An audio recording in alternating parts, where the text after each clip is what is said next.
Hello everyone. ये final, intermediate, foundation तीनों levels के लिए एप्लीकेबल है।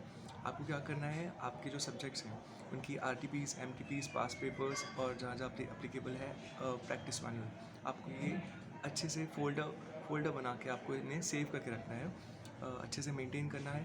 देन इम्पॉर्टेंट स्ट्रैटेजी क्या है, एक छोटी सी नोटबुक, एक सेपरेट सिंपली नोटबुक होना ज़रूरी है। मान लीजिए आपने एक सब्जेक्ट का एक चैप्टर पढ़ा, से एक प्रैक्टिकल सब्जेक्ट की पहले बात करते हैं। आपने उसका एक चैप्टर पढ़ा और उस चैप्टर में मान लीजिए वो आपने पढ़ लिया, उसमें 20 क्वेश्चंस थे जो आपने थॉरोली आपने अच्छे से पढ़े।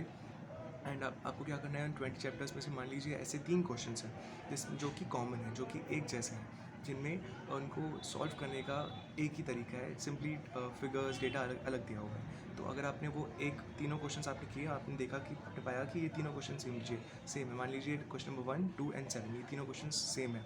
आपको क्या करना है, आपको इन तीनों क्वेश्चंस में से जो ऐसा क्वेश्चन है जो कि मान लीजिए क्वेश्चन नंबर 7, जिसमें क्वेश्चन नंबर 1, 2 दोनों आ जाते हैं और उसमें थोड़ा एडिशनल थोड़ा सा और है, तो आपको क्या करना है, आपने फर्स्ट टाइम में तीनों पढ़ा, लेकिन जब आप नेक्स्ट रिवीजन करेंगे तब उस नेक्स्ट रिवीजन में और एग्ज़ाम के पहले जब आप रिवाइज करेंगे तो उस वक्त में आपको तीनों क्वेश्चंस नहीं पढ़ने हैं, आपको सिर्फ क्वेश्चन नंबर 7 पढ़ना है, क्योंकि वो 1 और 2 को भी कवर कर लेता है। अगर आपने 7 कर लिया, इसका मतलब आपने 1 और 2 भी रिवाइज कर लिया, क्योंकि वो सेम थे, जस्ट उसमें 7 में थोड़ा एडिशनल था। तो आपको उन 20 जो आपने टोटल क्वेश्चंस किए हैं इस चैप्टर में, तो आपको ऐसे क्वेश्चंस आइडेंटिफाई करने हैं जो कि सेम है, जो कि कॉमन है, या जो कि मान लीजिए ऐसे क्वेश्चन में उसका पार्ट है। मान लीजिए क्वेश्चन नंबर 5 और क्वेश्चन नंबर 8 सेम है, बट क्वेश्चन नंबर 8 में 5 है और उसमें एडिशनल एक और पार्ट है। तो अगर आपने 8 रिवाइज कर लिया तो आपको 5 तो हो ही गया रिवाइज साथ में, एंड आपको उसका एक्स्ट्रा जो पार्ट दिया है वो सिर्फ आपको रिवाइज करना है 8 का। तो आपको ऐसे कट शॉर्ट करते करते उन 20 क्वेश्चंस को 8 क्वेश्चन, 10 क्वेश्चन, 6-7 क्वेश्चन तक कम करते जाना है, लाना है उतनों तक। और आरटीपीज़, एमटीपीज़, पास्ट पेपर जो आपने सेव करके रखा है, मैं क्या क्या करता था, जैसे ही मेरा एक चैप्टर कंप्लीट हुआ तो मैं उस चैप्टर के जो आरटीपी, एमटीपी, पास्ट पेपर्स हैं उनमें जा के देखता था कि इस चैप्टर के कौन से क्वेश्चंस दिए हुए हैं, अब तक आए हैं, जो आईसीआई ने एक्स्ट्रा दिए हुए हैं। और मैं आइडेंटिफाई करता था कि मान लीजिए मॉड्यूल में सपोज़ मुझे इस चैप्टर के इन आरटीपी, एमटीपी, पास्ट पेपर्स में मेरे को टोटल 8 क्वेश्चंस मिले इस चैप्टर के, और मैंने देखा मैंने पाया उन 8 क्वेश्चंस में से 5 क्वेश्चन सेम है। मतलब जो मैंने मॉड्यूल में से 20 क्वेश्चन किए वो उसमें ये 5 क्वेश्चन थे, सेम टू सेम क्वेश्चन थे, जस्ट डेटा अलग था। और 3 ऐसे क्वेश्चन मिले जो मॉड्यूल में नहीं दिए हुए हैं, तो वो 3 में मान लीजिए कुछ न्यू एडजस्टमेंट थी, या पूरे न्यू क्वेश्चन थे, या कुछ नए तरह से सॉल्व किए थे। तो उन 3 क्वेश्चंस को आइडेंटिफाई करना, उनको याद रखना कि मुझे ये रिवाइज करना है, बहुत ज़रूरी हो जाता है। तब आपको अपनी जो अलग से सेपरेट नोटबुक मैंने जो बनाई थी वो मुझे काम आई थी। मैंने क्या किया था, सिंपली उस नोटबुक के 8 सेक्शंस बना दिए थे, 10-10 पेज के, और 8 सेक्शन यानी कि 8 सब्जेक्ट्स के 8 सेक्शन बना दिए थे। और मान लीजिए पहला सेक्शन है अकाउंट्स सब्जेक्ट का। अकाउंट्स में मान लीजिए मैंने क्या किया, जो अकाउंट सेक्शन है उसमें पहले ही हेडिंग डाली चैप्टर नंबर 1।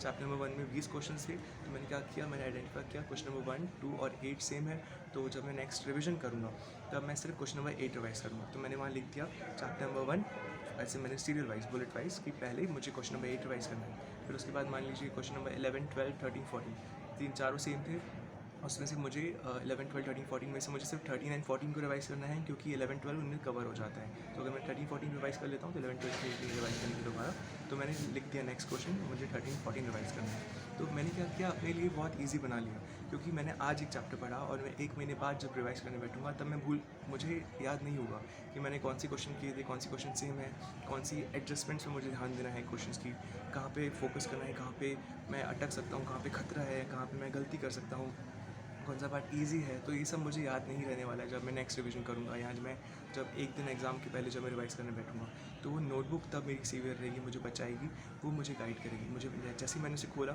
आज मैंने मैं आज अकाउंट का फर्स्ट चैप्टर रिवाइज़ करने बैठा हूँ आज मैंने 1 महीने पहले उसे पढ़ा था। मैंने पहले मॉड्यूल नहीं खोली, मैंने पहले वो छोटी नोटबुक खोली, एक स्ट्रैटेजी बुक जो भी आपसे बोला है खोली। तो मैंने देखा कि अच्छा मुझे पहले क्वेश्चन नंबर 8 रिवाइज़ करना है, ओके, उसके बाद मुझे क्वेश्चन नंबर 13, 14 रिवाइज़ करना है, ओके।